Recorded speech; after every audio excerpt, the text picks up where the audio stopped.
Hello legends and super legends. Welcome to Veloharmony. Today's ride is a build back up from a rest week. Usually after 6 weeks in my macro cycle, I take a week where I let my body rest. And I was really tired this week, so I really did not ride at all. So this ride will be more of a long, steady conditioning ride. We'll try to get some clips, but I hope you get a chance. Guys and girls, get out there, get some K's in your legs. It's a beautiful day. Our temperature here is starting out at 18 C, and it's going to be like to 24 C during the ride, and it's going to be overcast. So I'm taking my shades that have changeable transition lenses just in case the sun peeks out. So I hope you guys and girls get a chance to get some K's in your legs. We'll get some good clips for you.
Hello legends and super legends.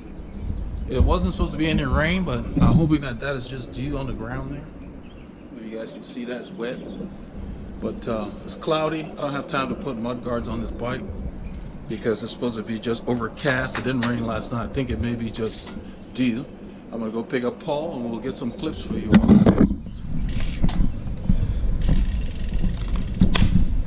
Yeah, at this point Paul's the only one that I know that is coming for the ride. So we're just gonna ride about 4 hours today. Try to get back into the swing of things. There's a lot of moisture in the air. I can feel it. So I won't be surprised if we get a little bit of rain, but I really don't have time to put on mud guards today. I don't think it's gonna be that organized. After you've been off for a while, it's good to ease back with a steady ride. Damp.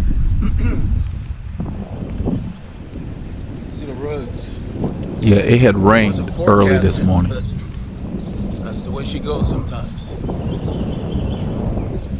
They get close, but they're not always accurate 100% of the time. Weather changes. It's hard to predict. So the goal of this ride is just to ease back with a steady effort.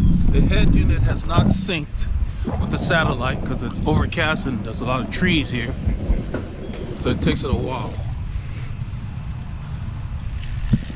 In this corner here, I froze the frame to show you these people always turn on the opposite side of the road. They do that even when you're in your car. I had to tell them to move over, and the lane is clear. It makes no sense cutting a corner for no reason.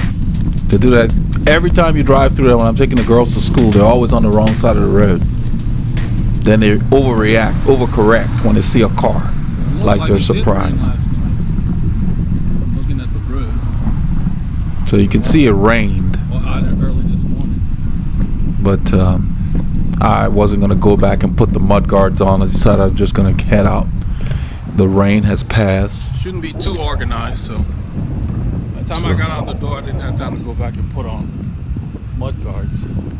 There, I think the sync has just occurred. I'm trying to see if grade shows up. The satellite just kicked in.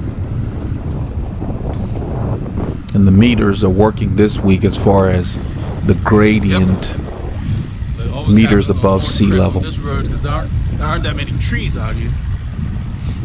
When it's overcast, I can never get the satellite at my house because I have a bunch of trees in the backyard.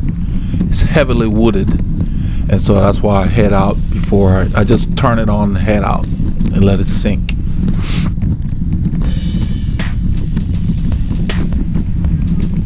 Since I've been off the whole week, the plan is make this an endurance ride, mostly zone 2. And once I get into the ride, then I'll ramp it up a bit around the middle of the ride. But I want to get about 4 hours in today. That's my plan. And since I know it's only Paul, it's game on. We're going to head into Honia, Egypt area because the roads are clear. Few intersections once we get out of town.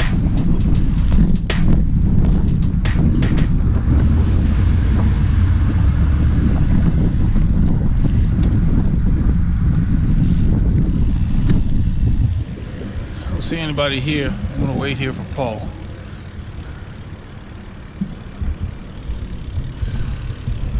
Paul came shortly after I got here. Mud guards on because I didn't realize it was damp until I stepped outside.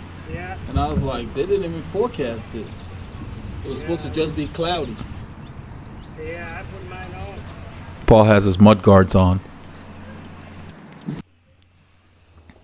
So we head into the woodlands.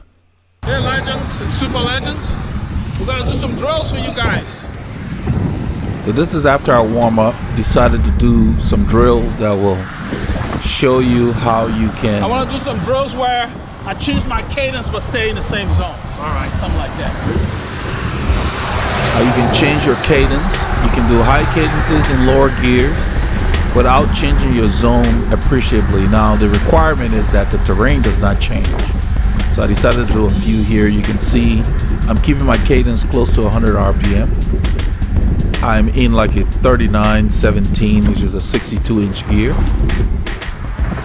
And if you look at my heart rate, it's 143. That's zone 2. And right there, I switch up to the big gear. See, my cadence went down a little bit. I'm in the 70s. I think I drop it into the 60s. I increased the gear. I went into like a 5317 or something like that. It's slightly downhill here. But the logic is, the process is, you can see my heart rate's going down because my cadence slowed. And the terrain is relatively flat. So you can use a heavier gear, slow your cadence, and that will increase your strength. I don't like to go much below 50 RPMs, and I would only hit 50 if I were going up in a grade. But that's where you can work on the strength of your legs. And then here my cadence is going back up. I think I must have switched to a slightly lower gear. So in theory is, if you use a low gear at high cadence and the terrain remains the same, your effort can be stabilized in the same zone if you go up in a larger gear and slow your cadence, as long as the terrain does not change. But you need to slow your cadence down appreciably to about half what you were doing before. So like I'm in the hundreds here, I would probably drop it between 50 to 60 or 50 to 70 RPMs. And that will keep you in the same zone if the terrain does not change. That's how you work on leg strength, muscle strength. It's not easy. I mean, you can do it to where you would stay in zone 2 to zone 3. And if you're doing it up a climb, you will feel the impact on your legs. So I went back to a low gear, high cadence, and you can see I'm still in zone 2.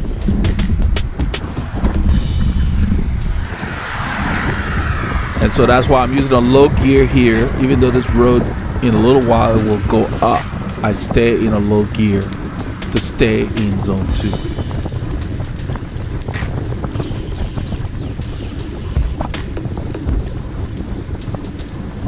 If you're having trouble understanding it or you need help, contact us. Go to the website, Veloharmony.com. Sign up for our coaching. We'll put a plan together for you.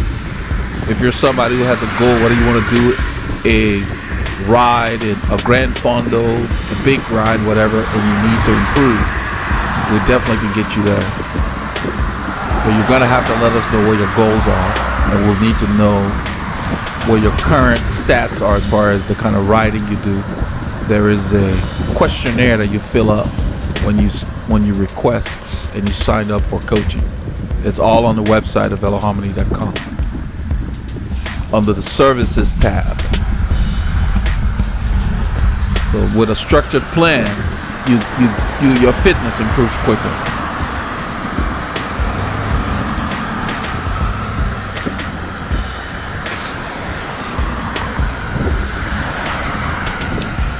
Some guy had come to the channel last week. One of the, I don't know if he's a subscriber or not, he asked about whether he would still be in his endurance or aerobic zone if he were doing, say, 100 RPM at a certain wattage or whatever. I'm paraphrasing. And I told him there's no way anybody can answer that question. You can't come on the internet and ask specific questions because nobody knows your stats. Nobody knows you. Nobody knows who you are. So anybody giving you specific answers, they're pulling your chain. It's not possible to answer questions specifically about you because the person has to know you. You know, so it's kind of like that's the response I gave him. He came back and asked a secondary question, which of course I could not answer, so I didn't bother. Yeah. He obviously didn't get it. You know, don't go online and ask questions specifically about you. They don't know you. I don't know you. I can't tell you anything about you until I get to know you. The people I coach, the first few weeks, I'm just getting to know them. They're giving me stats. They're giving me history. You know, that's any kind of situation. Even if you were standing in front of me in the same city, I'd have to get to know you before I can even put a program together for you. So some of those questions are just out of the blue and I don't get it. There are no quick fixes. You got to invest the time if you want to improve in anything. This instant society we have nowadays, it doesn't work. Yeah. You know, it's not going to change how things work. You got to put the time in. You want to be smooth on the bike, you got to put the time in and invest in your fit. Either you have somebody help you or you put the time. It takes years for a lot of riders to perfect their fit. So don't think you can do it in one session. You have to understand it if you want to do it yourself and invest the time to tweak it. You know, it can take you weeks just to get your cleats right on your shoe. Those of you who have been trying to do it yourself, you know what I'm talking about. So if you don't know what you're doing, it's a lot harder.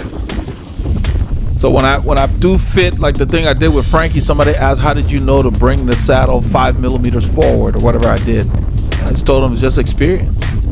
I've invested a lot of years in this, done a lot of reading, tutored under a lot of people that are in the industry that are good. And so that's what it takes. It's not overnight. So you see a rider out there, he looks smooth and he's invested his time and he continues to do that. Because the cleats wear down, the cleats come loose. You got to pay attention to that. It's a continual process. It's a dynamic process, not set in stone. Anyhow, this part of the ride, we've decided that we're just going to ride these climbs. This is Flint Ridge.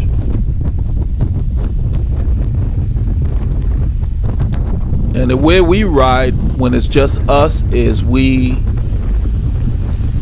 ride the climbs. We don't let the climbs ride us. And what I mean by that is we don't kill ourselves going up and then coast downhill. We ride uphill and we ride downhill. So we get the benefits. Kind of like when you go in the gym. They have positive and negative. You can lift weights and get a benefit in the positive direction and when you're returning the weights, if you know what you're doing. It's the same thing we do. So instead of just riding up the incline super hard, then coasting on the downhill, we spread the effort. We ride both sides hard.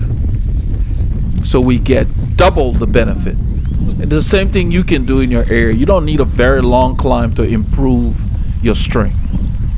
Work with what you have. So right here, I'm keeping my cadence up. And that's another thing. People think that you need to mash a gear to improve. Nope. Ride the cadence you plan on using. And every time, try to use a harder gear when you come and keep that same cadence. And there are times when you can go into a bigger gear and drop your cadence a little bit if that's the workout you're doing. But don't think that you need to labor up a climb to improve. No. You need to ride the climb and teach your body how to handle it comfortably. This prepares you for when you have to go harder, because your body will know what cadence you like to maintain. So down here on the downside, I basically shift up. I was in a small chain ring. I go on the big chain ring.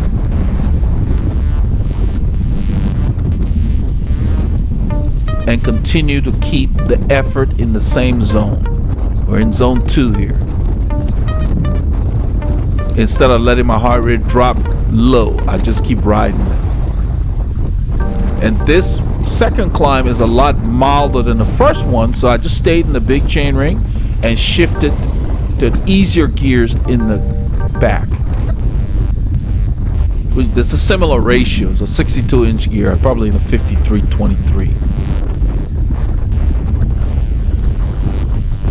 And I'm mentioning this because this is how you want to ride the climbs, because a lot of times people think they got to kill themselves. Everybody gets excited when the road goes up. I see that a lot in groups. You know, as soon as the road goes up, everybody starts to hammer the climb and forget about what the plan of the ride was. You don't need to ride climbs at your max every time. Enjoy them. Ride them at a moderate intensity and get to know the nuances. Get to know where on the climb it really bites. That's how you learn the climbs. You don't learn to climb when you're going flat out.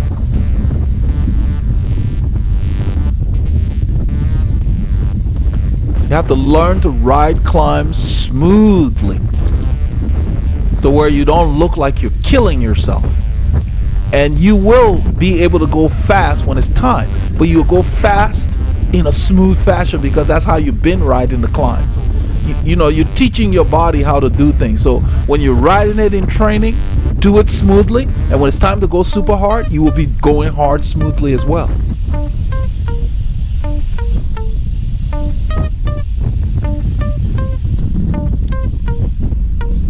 I like to ride climbs to where I can accelerate while seated, to where people just feel that we're going faster, but they can't see it. Yeah.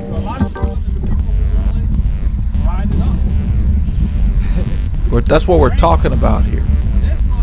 And all I'm doing here, I'm mostly pulling up. It may look like I'm pushing down. Gravity is doing that. My focus is pulling back. I'm using the muscles in the back of my legs. You're not feeling great. Your body is used to Yeah. riding it. So Right. it said, "Why we stopping? We ain't done. This is a climb." That's what we're talking about. This is what Paul and I do. We don't just ride. We train. And we're discussing what we're experiencing at the moment. And that has led to his improvement in a short period of time because he's understanding what's going on. Then we start from four.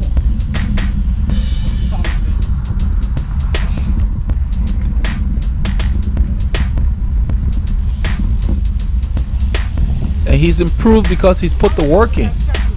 Yeah. It's a nice one, man. Rolling hills. Yeah.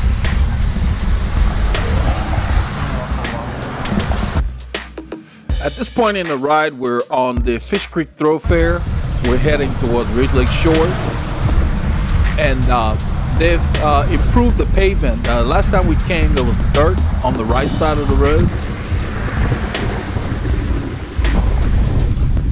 Now they've already paved it. And so that's what I'm telling Paul. I said, oh, we got fresh asphalt. Oh, yeah. Oh, yeah. So why not use it? They're not working today. It's Saturday. Oh, yeah. No cars. This is the new pavement. Nice. Man, they want to give us a shoulder here, man. I can see it. Yeah, he said they're going to give us a shoulder. I told him if they don't, we'll use the main lane. That's all there is to it. But the right side of my jersey, you can see is leaning over because I've got my phone under all the other stuff I've got in the pocket. The phone is in like a internal pocket, a security pocket on the side. So there's just too much weight on that side. That's why I pushed it back a little bit. It's not bothering me. It just kind of looks a little odd on the clip. Nice and smooth.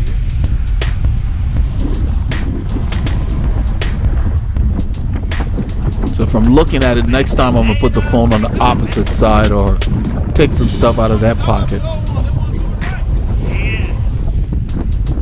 Because from time to time during the ride, I ended up pushing it over.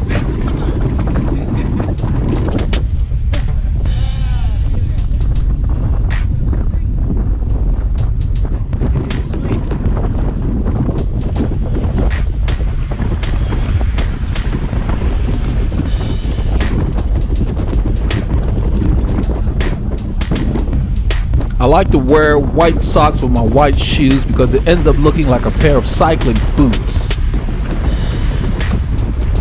It just works really well.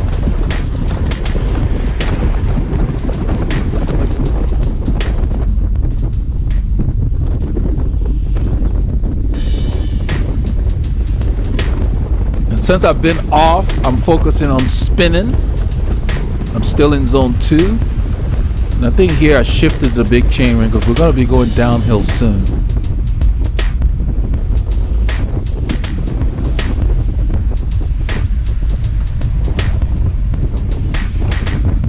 So you can see I shifted to the big chain ring and my cadence dropped from the triple digits to the mid 80s, keeping my heart rate in the same zone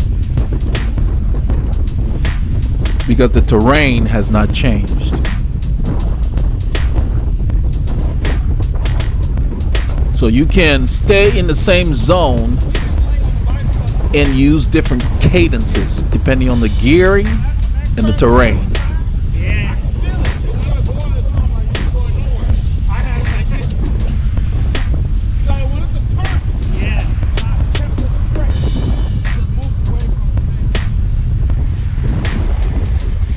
The road's going to end, so I'm checking for traffic. I end up just staying here because I see that there was an opening. I told him, let's just stay here because it's a bit busy. This is the old pavement.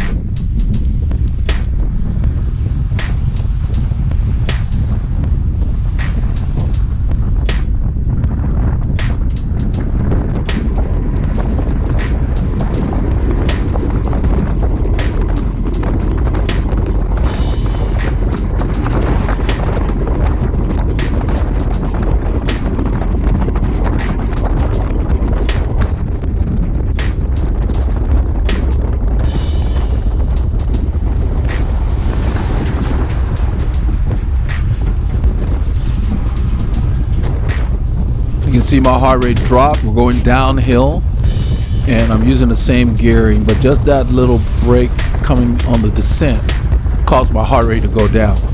That's the nice thing about descending. When you're fit, you can generate some speed without going in the red easily. So you can push on a climb, push on a descent, and you will still be resting somewhat on the descent when you're in good condition.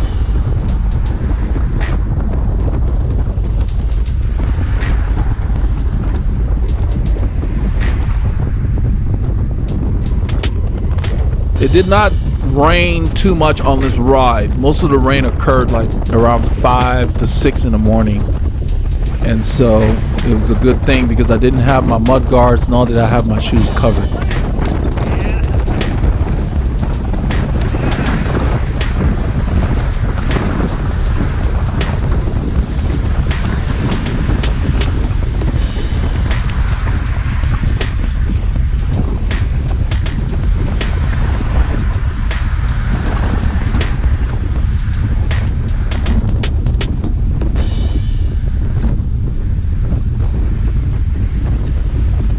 So most of your long rides should be in your endurance zone.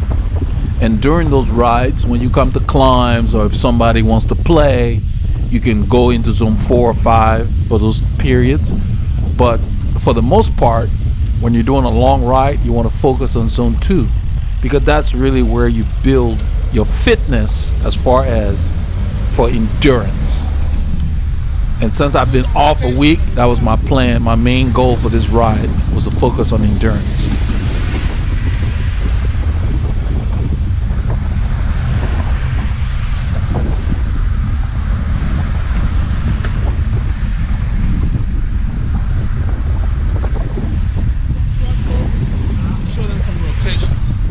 So at this point, I suggest to Paul that we do some rotations so we can kind of show you guys how we work.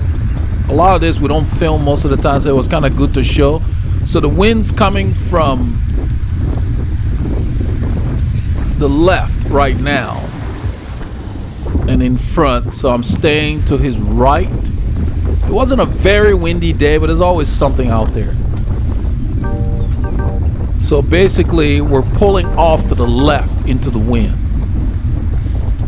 I'm on his right. The camera's in my left hand. That's why he's to my left.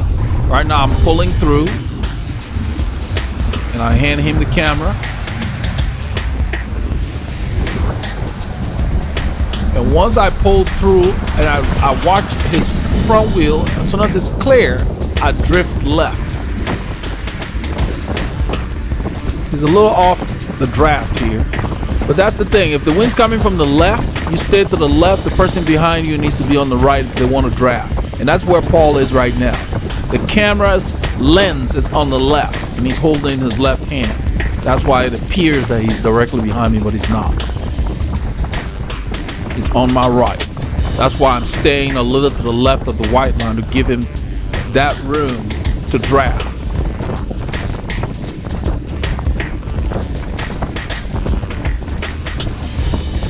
So I pull for a while, and then I'm gonna flick my arm right there. That's his signal to come through. And I'm gonna take the camera. He's gonna roll through. And then once he rolls through, I'm gonna drift right behind his wheel to the right. Right there, as he goes by, I move to the right. And I put the camera on my left. Without a camera, when you're drafting, this is kind of like whether you're in a breakaway, a big group, doesn't matter. That's kind of what you want to do. When you go to the back, find the draft. Always.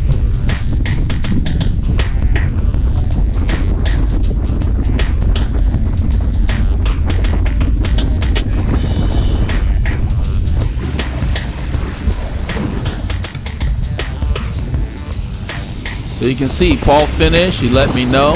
You can let people know either by flicking your elbow, which is very efficient to do. I like to do that as opposed to taking my hands off the bars and waving people through. That's a bit exaggerated. Just flick your elbow when you're done. Flick your arm closest to the person. So it basically lets them know you want them to come forward or come through.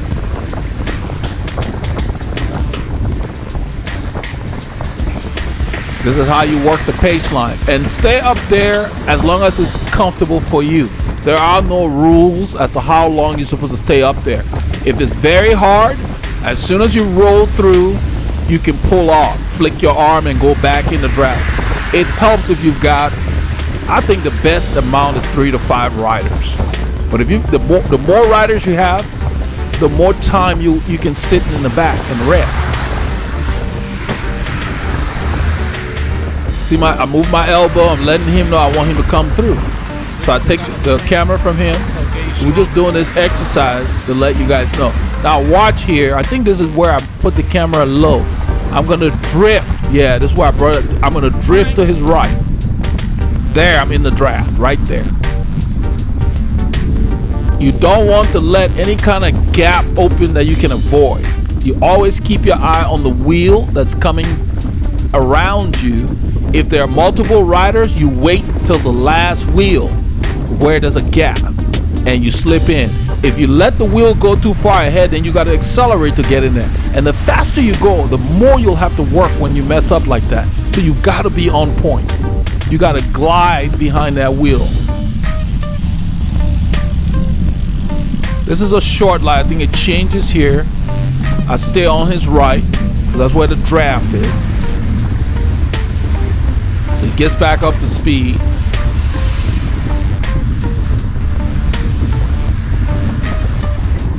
I'm on his right. And right here I move up. See his elbow?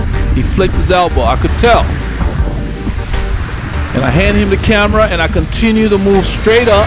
Then I'm looking under here. I'm looking at his wheel under my arm. And I drift. As soon as it's clear, I drift a little to the left.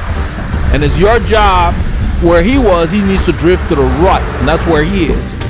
And I stay to the left to give him room. So when you're riding with others, position yourself to the point where you're giving them some kind of room in the draft. Don't just ride like you're riding alone when you're with others.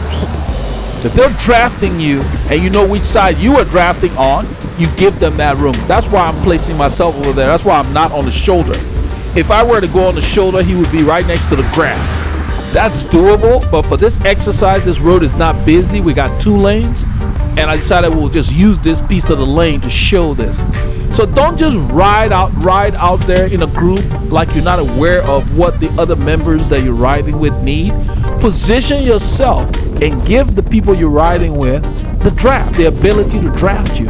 You'll be amazed how many riders just ride. They don't position themselves right.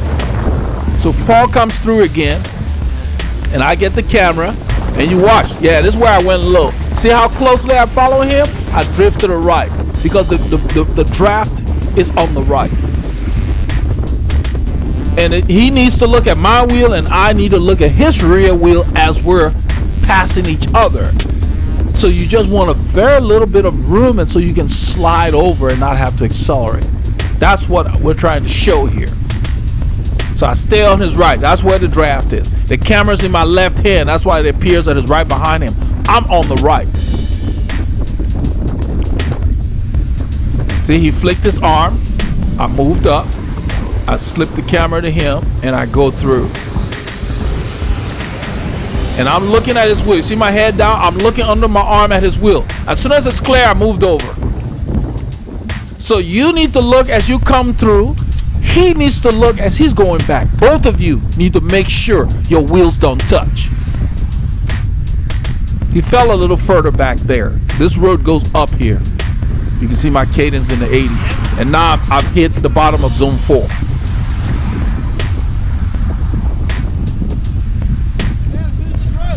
Yeah. So we're going into the wind, up a grade. It may not register, but it's a false flat. We're climbing. That's why I'm on the tops. I'm not on the tops or the hoods. I'm near the hoods there. One hand on the tops. It just felt good in that position there. And this is the new pavement. This is near Ridge Lake Shores. This one was rough the last time we came through. Those of you who saw the last group ride. And they finally finished the job. So now we have a divided highway. The makings of a divided highway. And we've got a nice lane here to use. The little shoulder on the right is fine. If it's super busy on a road like this, you could use that to be courteous, but you have a right to use the main lanes. The road's not busy. I'm staying in the same position I was in. Because earlier, before they did this work, it used to be one lane at this point and it had the barrels and we're on the opposite side of the freeway. Now we've got a divided highway here. And I think this is the entrance to Ridge Lake Shores right here. So this is nice. Nice. Yeah. Great job. Great job. Work the Paceline. That was good. But Yeah. that's the way I'm going to be training later in the year. Learn how to adjust to the speed change. Yeah. Coming to the front takes more energy. I did that exercise because that's the kind of training we're going to start doing late April, May, into the summer when we start working on speed work. And those are the mechanics and the basics of drafting. You know, you can consider it drafting 101. Drafting is important, and that's one of the benefits of riding with other riders. Yeah. You'll be able to go faster, you get a break, you know. You save your energy when you're in a draft, especially when you're going hard. So you need to know how to use it.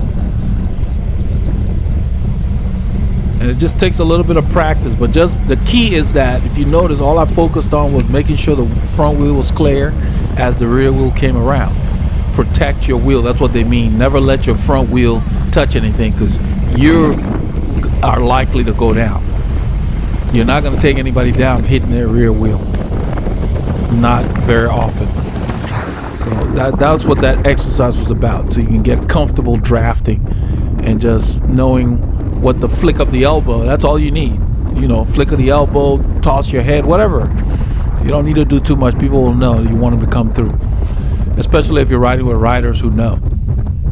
And if you're not riding with riders who know, just let them know. Pull through. You can literally say that. You can say pull through. Look behind and say pull through. Or come on up. You know, come on through, whatever, to get them up there. But when you're riding with people who know the signals, you don't need to speak. Because when you go in hard, sometimes you can only get 1 or 2 words out. So we turn left here. This is where this climb begins. And we just end up riding this. He said Stone Oak. He called the name of the street. Paul did. That's what he's laughing at as we turn on Stone Oak. As soon as you turn on this road, it bites. It says 1%. It's more than that. 1 point something. And it gets up to like 4 to 6% further up. But this whole area is a climb right there. I really like this road. It's a good way to get back in the swing of things after taking off a whole week. So we're riding this climb fairly easily. You know, I said that earlier. You don't need to kill yourself every time you climb.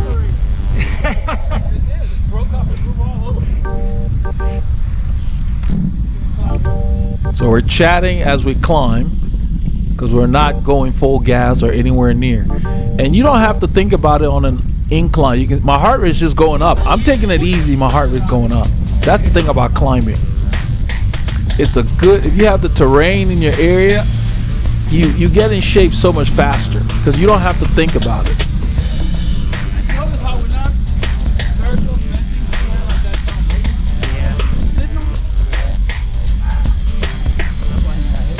And me being out of the saddle, of course, I'm using more energy.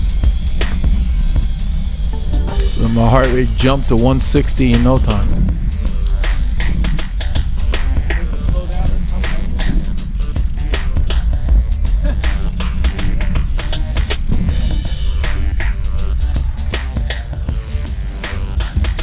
So we ended up just filming the climbs in Ridge Lake Shore today.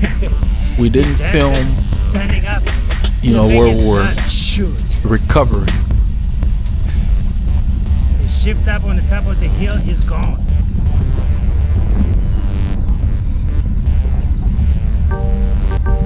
So I think shortly we switched to the second climb. They broke away with the Chris Froome. He rode behind the Chris Froome. Click that off. Turn it off. I end up cutting off the stuff. So right here, we're heading towards climb number 2 in Ridge Lake Shores.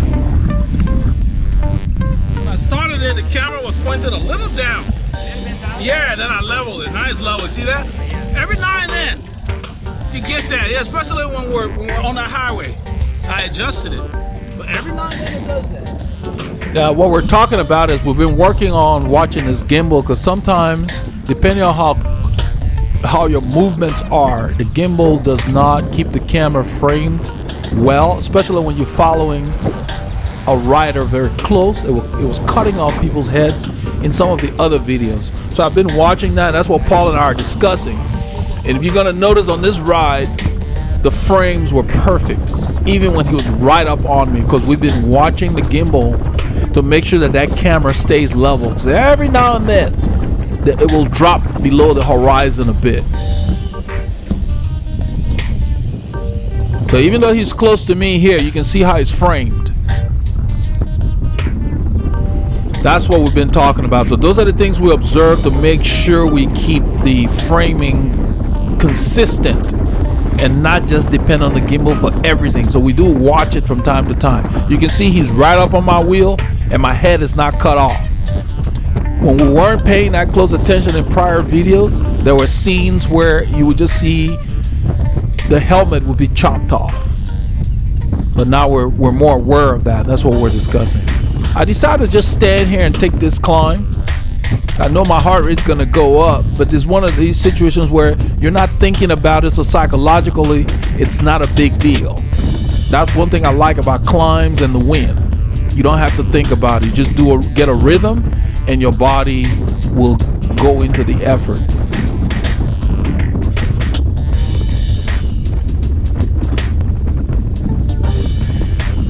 So this is a good example of after a layoff, you ease back into things and just have fun with it. There is no reason for you to come back after a layoff and try to just set a speed record or PR. There's no point to that. Give yourself some rides, a few rides to ease back into it. Now, if you've been off for a while, I'll make a video about it, how long it takes usually to get back into your previous condition if you've been off for a while. It's usually 3 to 1. That's the rule, but like every rule, there are exceptions. Depends on the rider and how disciplined and focused the training is, to where you can reduce that time. There's a saying that for every week you take off from cycling, it takes 3 weeks to get back to the condition you were in. We're talking top condition. And you can cut down that time if you know what you're doing. So there are always caveats to every rule.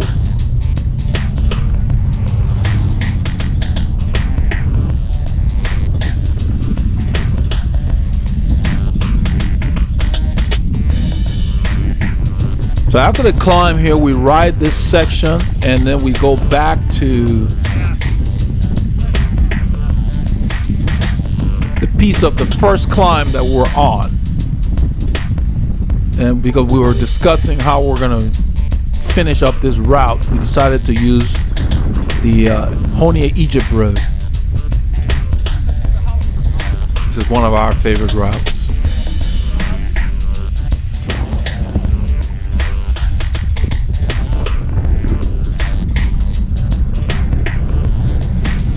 I didn't back off much. I just kept the tempo the same. Just kept my legs moving. We're chatting through here. And since it's damp, this is the same corner that our visitor fell on, Jose. That's coming up on the right.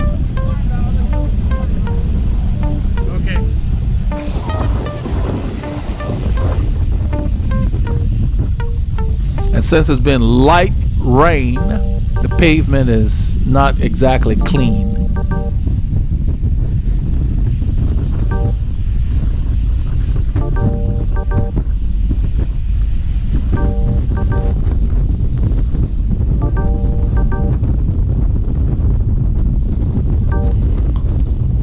I keep my cadence up because I know in a short while we're going to hit a little climb up there.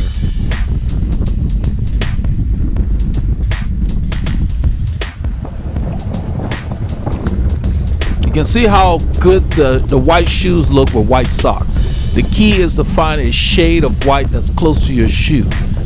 It looks like you're wearing boots from a distance. They just work. So I love to wear white and white. When I wear those white shoes, most of the time I wear white socks. This is the climb here that we started on when we entered the subdivision. I stand here because this part is very steep and I was on the big chain ring. So I did not want to get bogged down. So yes, you can ride the climb. We're still in zone 2 and we're riding these climbs. And this is where you do kind of like a reconnaissance. When you're learning a climb, that's how you want to do it. Put it in a reasonable gear and get to know the climb.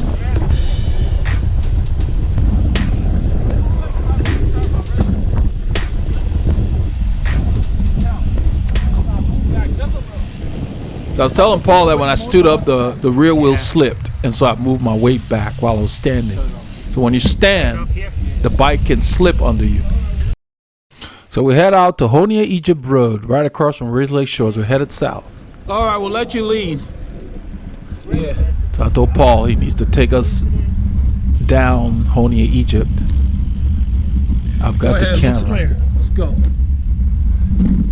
Toasted yolk.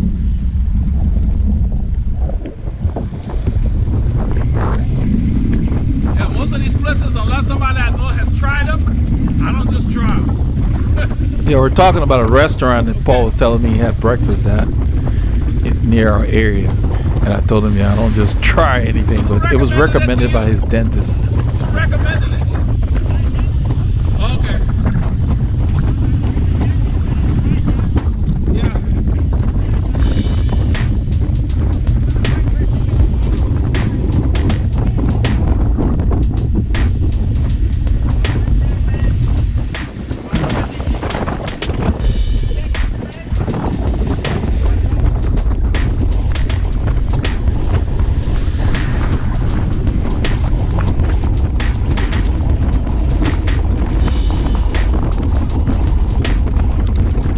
heading on Honia Egypt Road. The wind's coming from our right, and it seems to be swirling around a little bit, but it's not that bad. Today was not a very windy day.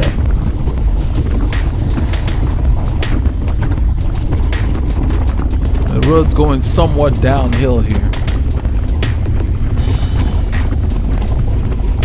We're currently in zone 1 at this point.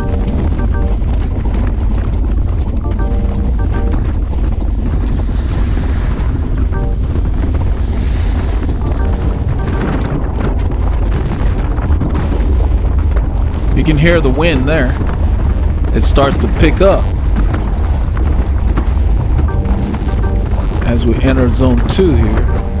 And I moved over to get a shot over here from the angle.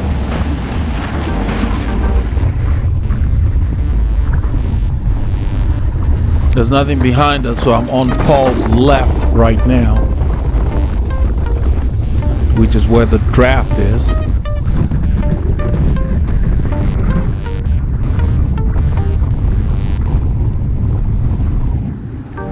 I move up to the front, I hand him the camera here.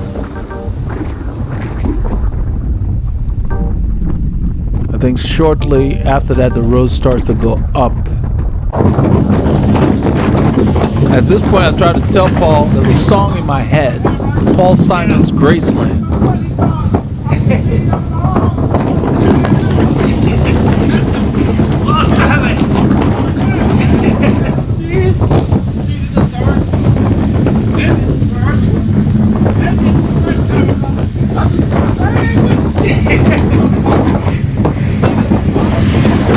He is surrounded by the sound.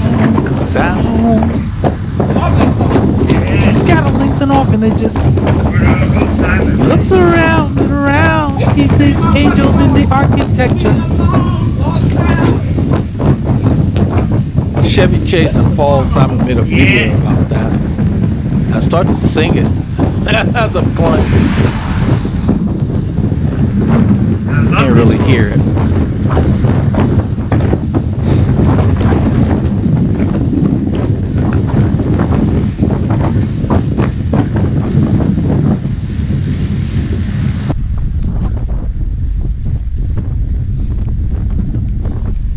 I stand up just to change my rhythm a bit.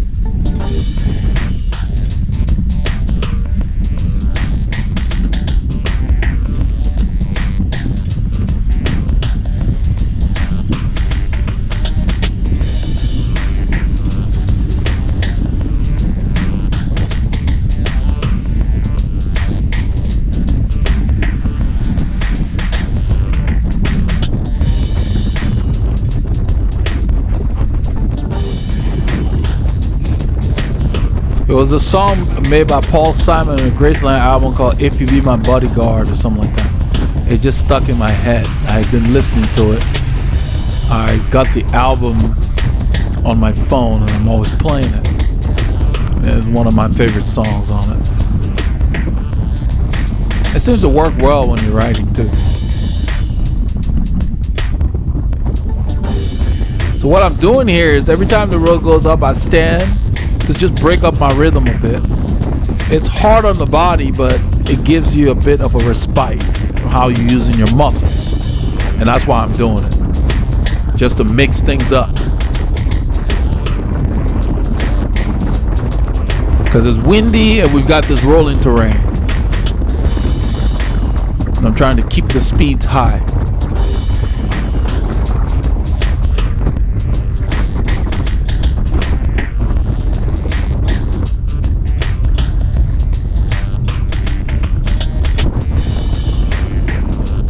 And this is what I was talking about. Even though I've been off most of the week, now that we're into the ride, this is like 2.5 hours into the ride, it's like my body has gotten accustomed to being back on the bike. You know, since we've been doing varying efforts the whole ride anyway. And at this point, it's as if to say I didn't take off the week. I'm feeling pretty good, so I just kind of get into some kind of a rhythm here. Now I know there's a climb coming at the end, so I'm well aware of that, to not overcook anything here. I'm at the bottom of zone 4, which is a decent pace, but nothing too hard.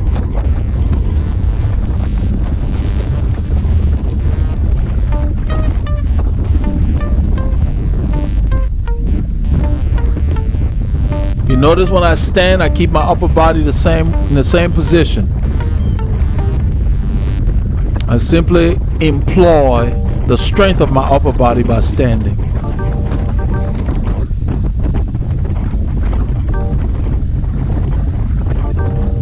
So this way my rhythm does not change much.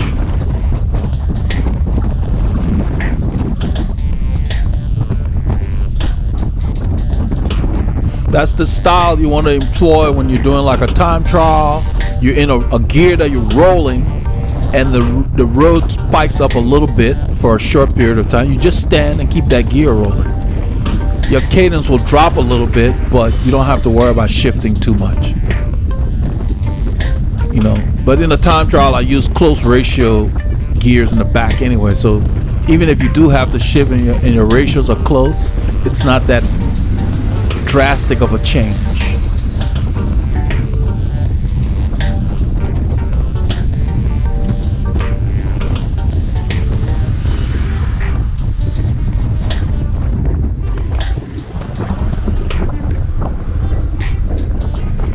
You have to always be thinking when you're riding about what's to come. You always want to be paying attention to the sensations you're feeling. What's your body telling you?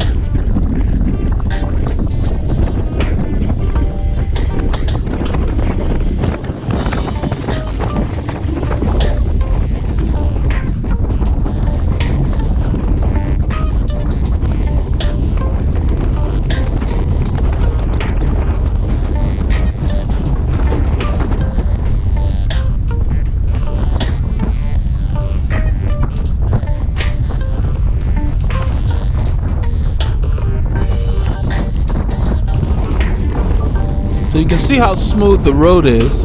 As we roll, we had not encountered a lot of traffic, and so we were able to just kind of keep a rhythm going. You can hear the wind picking up.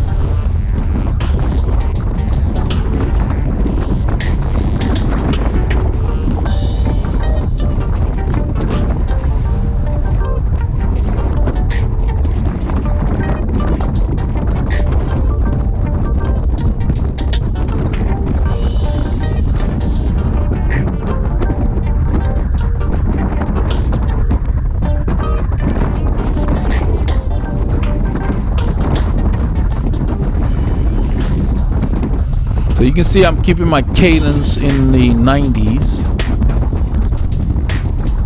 I'm thinking about what's to come the whole time that I'm riding, because with the wind here and that last climb, the climb is about probably 2.5 kilometers, maybe 3 kilometers long. It's not super steep the whole way, but it starts out steep and then levels off. But you pretty much want to make sure you don't overcook yourself.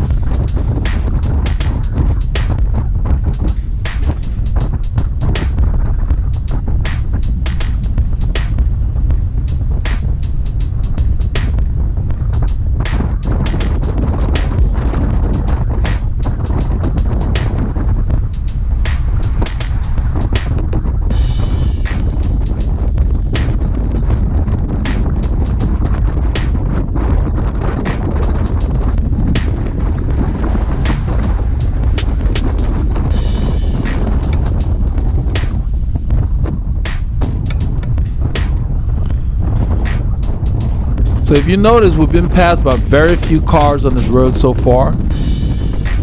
And what I'm trying to do is to make sure that I have something left when we come to that climb at the end. I like to ride that climb right around sweet spot, like the mid 170s for me.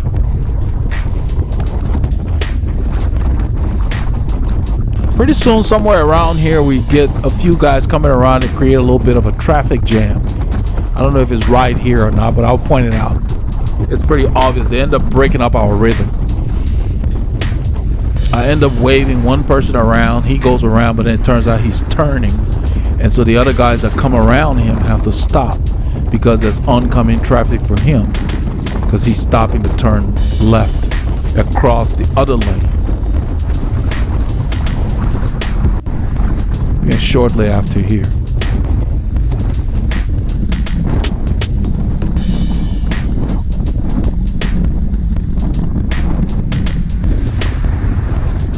That's the guy I'm waving around. I think it's some kind of a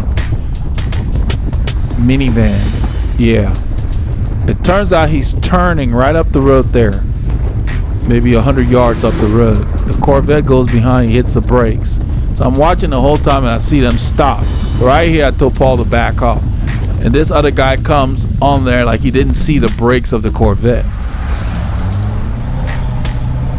So it kind of broke up our rhythm a little bit, you know, not the end of the world.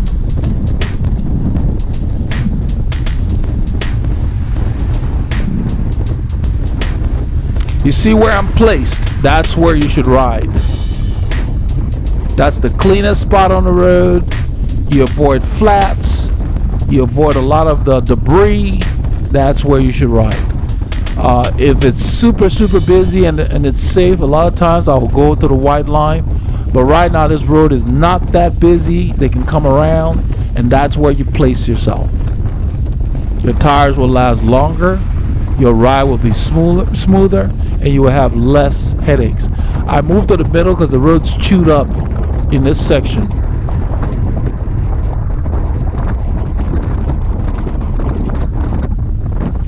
I'm waving another car by. I pretty much hear them when they come up. They come up behind you, you can hear the engine. So that's the reason we don't ride with headsets on. Some of them are surprised that we know they're there when they come up. You know, you don't need a mirror. You can tell. You can hear them. They come up. Those engines are noisy.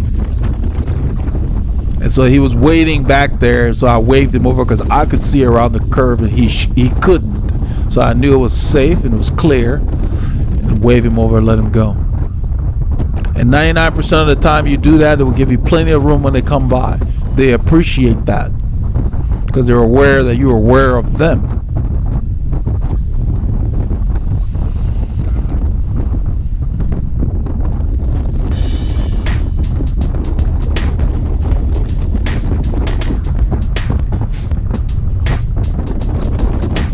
So another car back there, I'm waving him by because that climb is coming up there. And right where you see that yellow sign on the right, I think that's where the grade really begins. It may not register, but on the head unit, it's like 0.7 right here. So the climb has already started. And I think I end up mentioning to Paul, I said, we're climbing.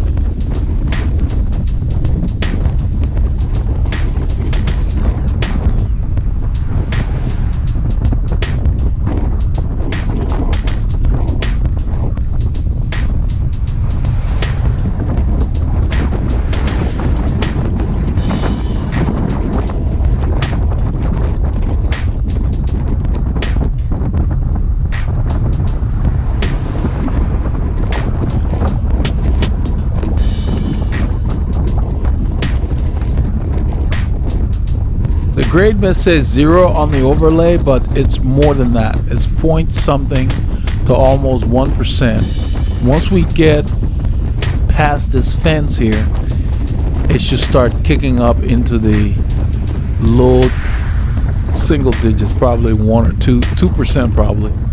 It gets there quickly. It says 1 right now. There, 2, 3, then it's back to 2. This is the steepest pitch. I did not shift down. I kept it in the 53, 23.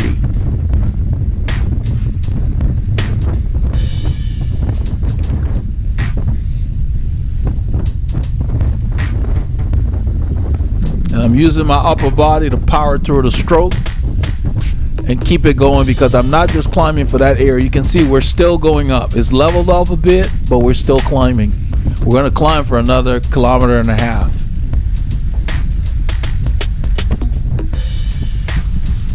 And this is when you want to settle into some kind of a rhythm. Even if you're riding with people that are changing speeds, don't feel like you got to go with everything. Get a rhythm. Let them change the speed. Just hold your rhythm.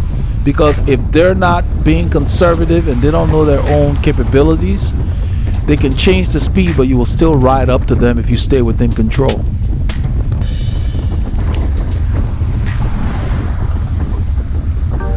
Even if they get a slight gap, you just keep plugging away. Just hold your pace.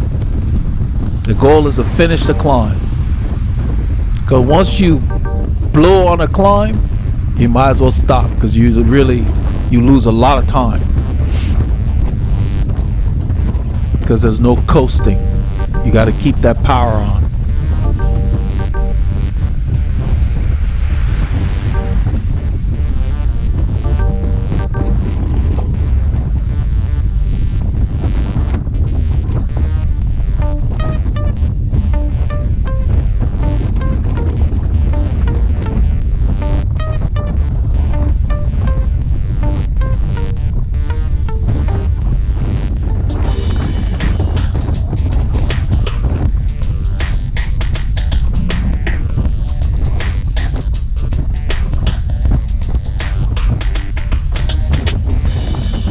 At this point, the climb is below 1%, but it's still a slight grade.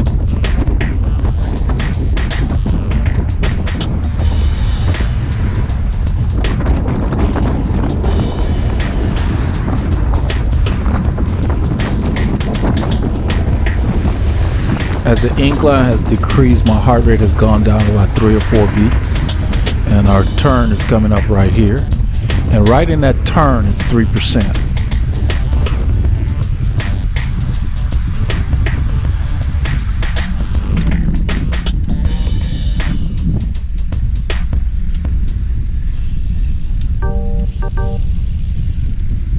And we turn off the power here, basically. Yeah, that's the hill.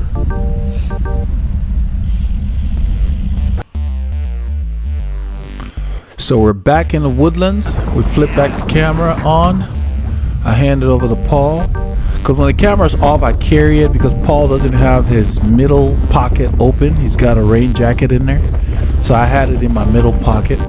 That's why I use the 2 side pockets on my jersey to carry my stuff. And the middle pocket is to carry the gimbal when we're not using it. We're on Branch Crossing Drive, back in the woodlands, heading south. Southeast. Right now, mostly south.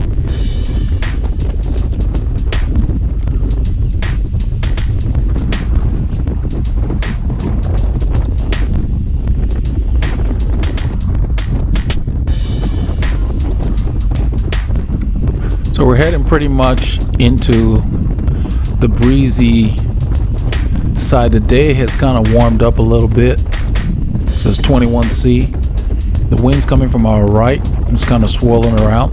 It was never really heavy, but it was always out there. You can hear it.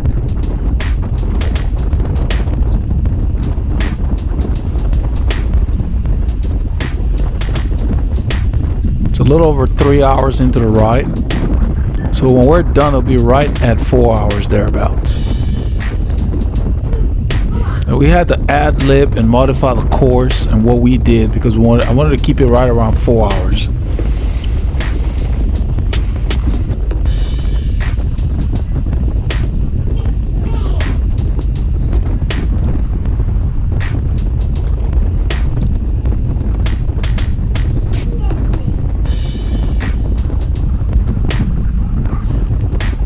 So we approach an intersection here, and a car kind of creeps out on the right, so I move over a little bit to the left. I'll check and then I move over. Makes you more visible. I got the light on in the front, and then I move back because there was a car back there. So I didn't want to hug the edge of the road. I wanted to make sure that he would see us, because they're looking in the lane for something. They're not looking by the white line. You have to keep that in mind when you're out there. Make sure you're visible and you're seen.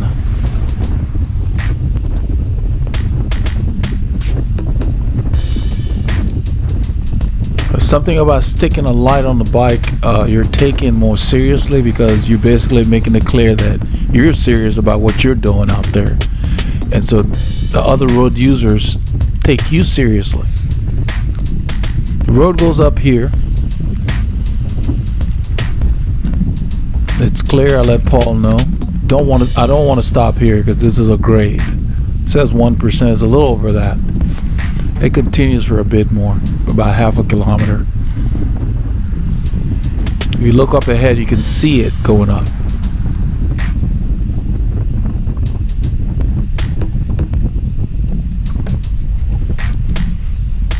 That's why we like to come through here. You can come out here at any time and you can get a workout. You just have to pick a gear and then ride. And you will hit whatever zones you're trying to hit without having to psychologically push yourself.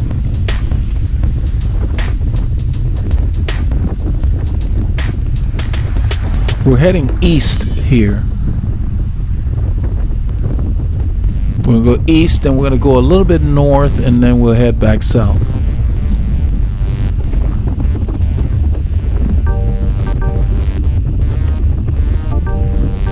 I'm just keeping my tempo similar to what I was doing earlier in the ride.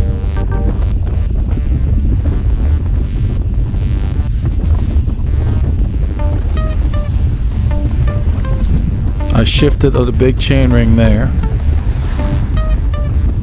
because we're going to be descending, and I think I asked for Paul to lead us down this descent.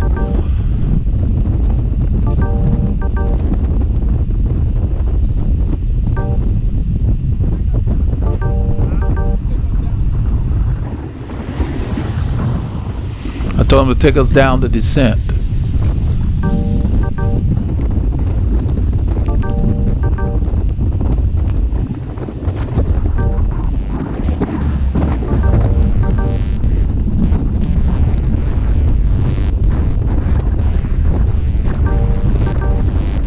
I positioned myself slightly to his left. That's where the draft appeared to be, right there on this segment of the course.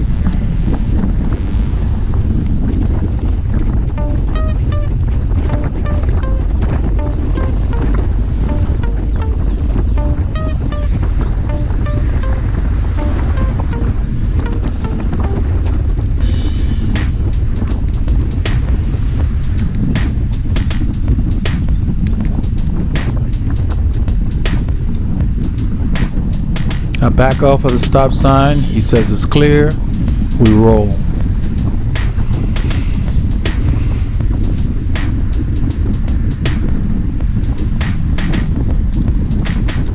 When you're with other riders and you guys are approaching an intersection, there's a chance that you might be stopping. You give yourself a little bit more room. Same thing if you're going downhill with a bunch of riders. You give yourself more gaps between the bikes because your speeds are higher and you need more stopping distance.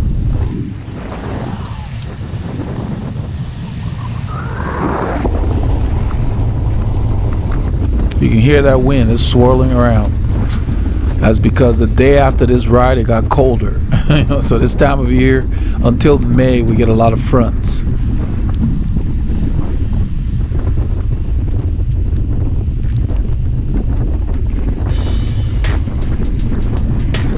In that corner, it was a grade. That's why Paul stood up. It was 3%. It went down to 1%. It's flattened out over here. But this whole section we're climbing, it's going to go, after about half a kilometer, it's going to go left. And we're going to go north, and it'll go up.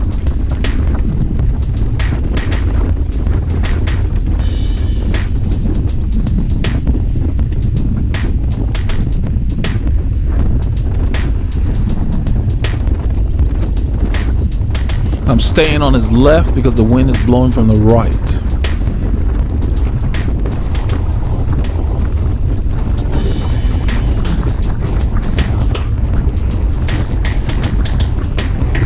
This is where it begins to go up. You can see it.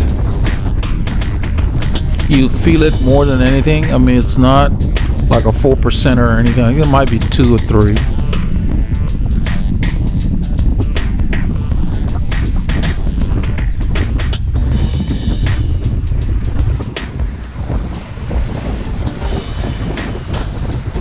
So several hours of this kind of terrain. It's really good. I dropped the camera here. I'm trying to get an idea of what gear Paul is in. It's not very visible with all the shadows. He was slowing off of those cars. I told him just keep riding. There was a car inching out of that driveway, a van. Yeah, we watch out for everything when we're out there. We don't give anybody the benefit of the doubt. Because most people are not paying attention. So you need to be. You need to ride defensively and offensively when you need to. So I give Paul the camera here as I head to the front to take the pole.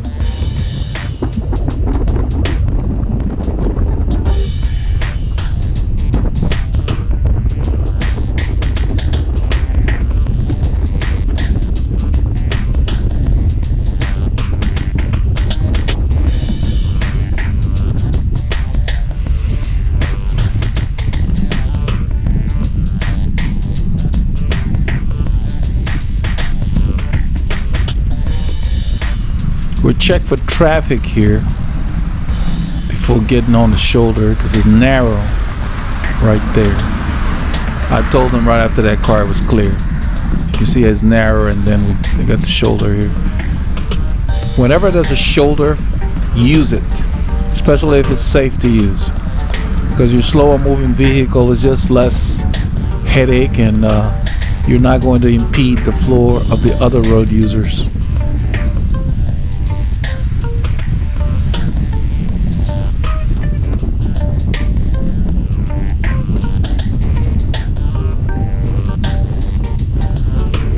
My base layer kept rolling up on me, and that's what I was adjusting when I sat up.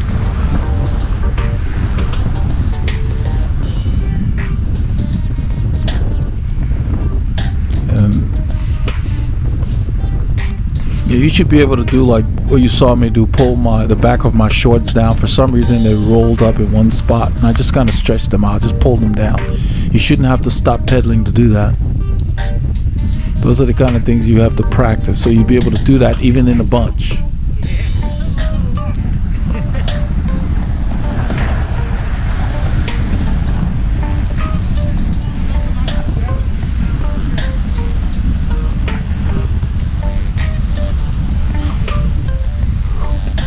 When we turn here, I always check the bike path. There's a bike path right there on the right. I always check to make sure nobody's using it. Sometimes they don't pay attention. I mentioned that to Paul as we turned.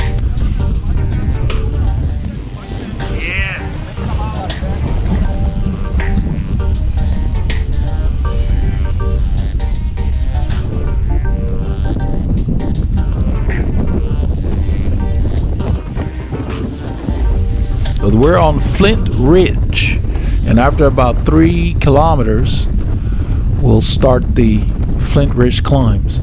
Parts of this section though still goes up, like right here in this curve it goes up. You see, let's see, it says -1 right here. You feel it in your legs. Now it's going to 0. It should go to probably 1 or point something, because it saps your speed. This is a grade right here, nothing significant, but you feel it. Yeah, it says 1% now. So I know every time you go through there, your speed starts going down, and you got to put more force in the pedals.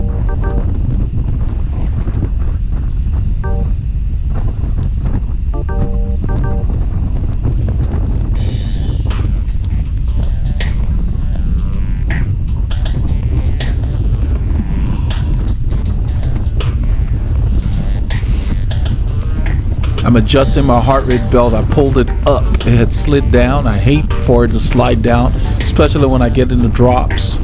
I don't like the way it feels, so I pulled it up. closer near the middle of my chest.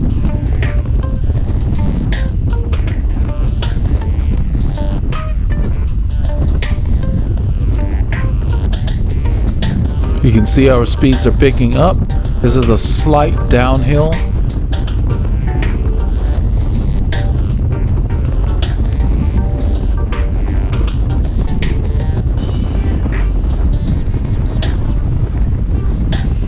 I'm keeping the effort the same. Bottom of zone 4. A little below sweet spot.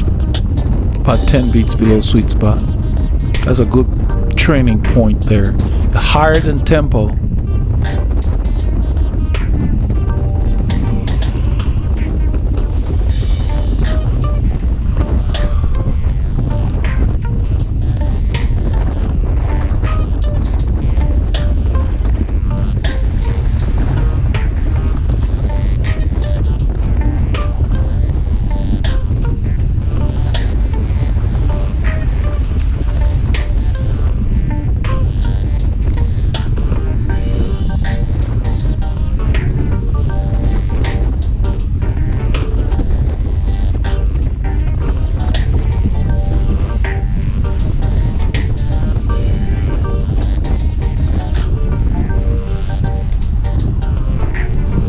Since the wind is coming from the right, I'm staying as close to the white line as possible. So Paul is on my left. That's why you can see the entire scene to the left. The camera's in his left hand. And so he's benefiting from the protection. He's in the draft on that side. So by knowing where the draft is when you're behind, when you get to the front, you position yourself to provide shelter for the people following you. And I say this, but you'll be surprised how many riders just get out there and all they do is just ride. They're not thinking about anyone else. They just ride. You don't want to do that.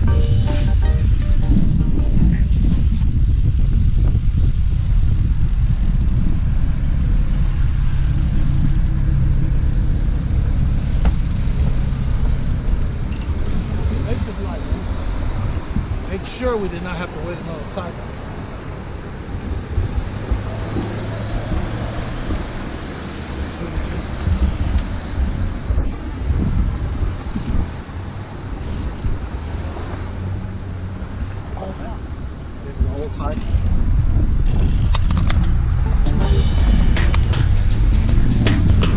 These are the repeated rolling hills southbound on Flint Ridge. We usually don't come back this way all the time, but we wanted to do more hills today, so we came back this way. The first one here is really nothing significant.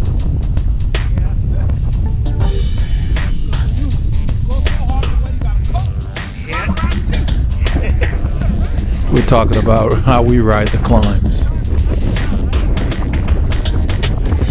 By staying under control. So you end up looking forward to riding it. Because not every time you ride it, you do the same thing. You mix it up. This is the steepest one on all these climbs. It's not the longest. It's not the shortest, but it's the steepest. It gets to like 4.5%, maybe 5%.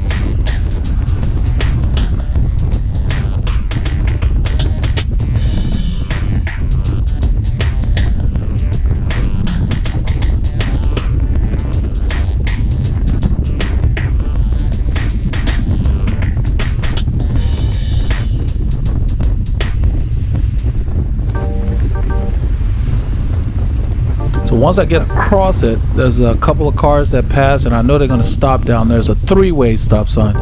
We don't want to have to stop. So I told Paul to back off.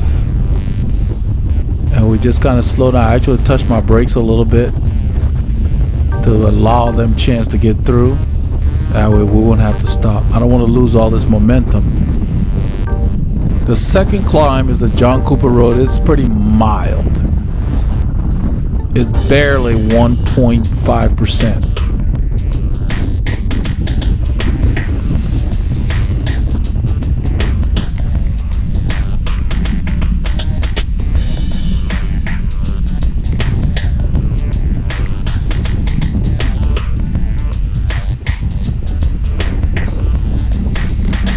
It says 1%. It's not much. Just a little bump.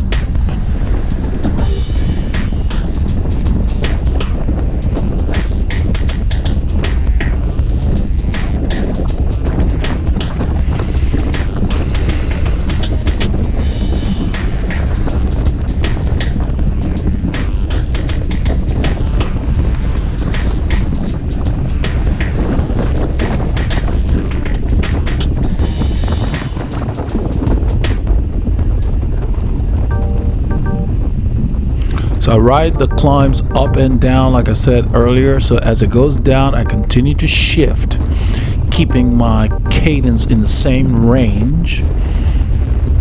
You stay in the normal range that you usually ride by using your gears. You're going to carry those gears, you need to use them. Don't be shy.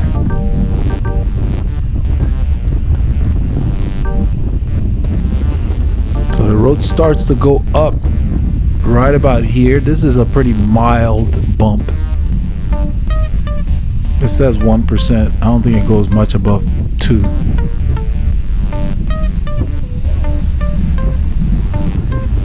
You see the next one is already setting up. It's going to go left and then go up.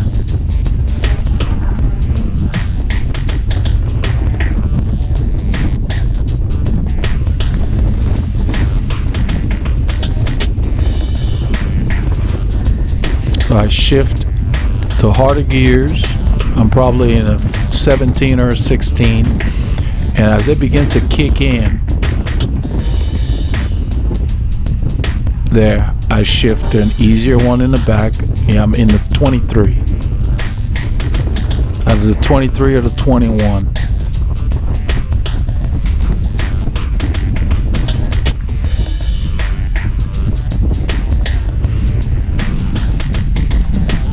You want to shift before you get away from the zone of the cadence range that you want to be in.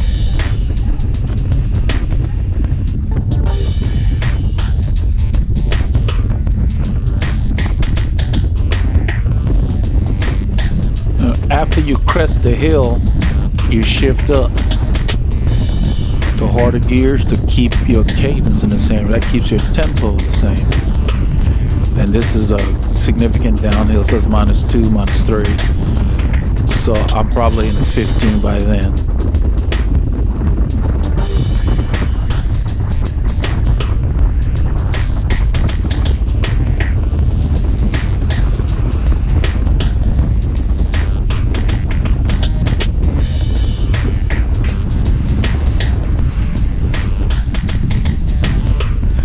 And here it starts to go up.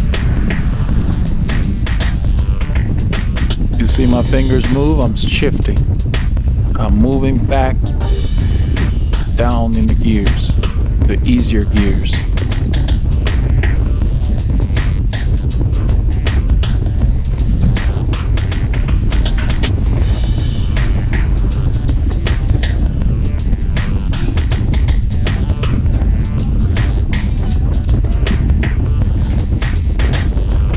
Telling Paul, I said it's gonna bite, so we need to press harder here, because this is where it begins to bite more.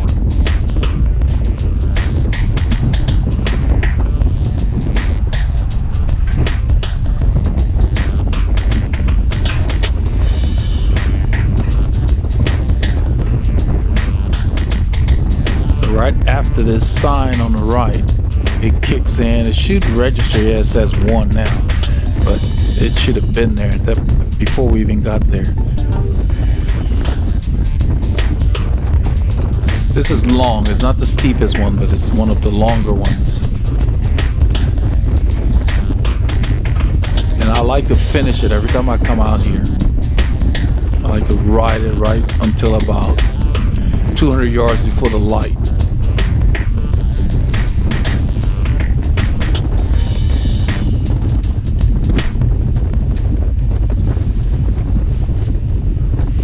So I hope you all got a chance to get out this weekend. That's what we did on Saturday. If you didn't, get out there, get on your trainer, keep your body moving, get those K's in.